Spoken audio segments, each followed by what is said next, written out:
PAN 127 is a compact clamp meter for AC and DC current up to 400 amps. Due to its resolution of 10 mA, also small currents can be measured with high accuracy. When measuring unknown amperage, the highest range should be selected.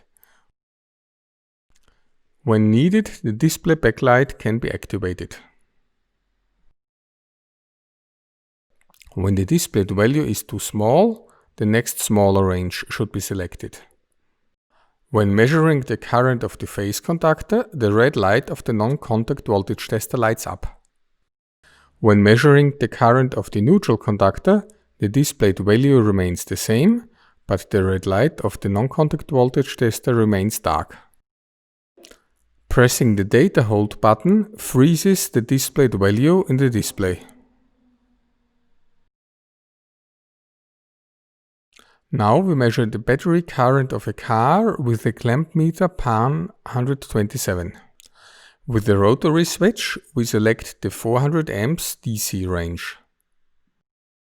Pressing the relative mode button puts the display to 0, then we clasp both plus cables with a clamp. Even with the engine switched off, there is a quiescent current of about 0.5 amps. After switching on the ignition, the current rises up to 16 to 17 amps. After starting the engine, the current rises for a short moment up to 300 amps, and then the minus in the display shows that the battery is being charged with a current of about 19 amps.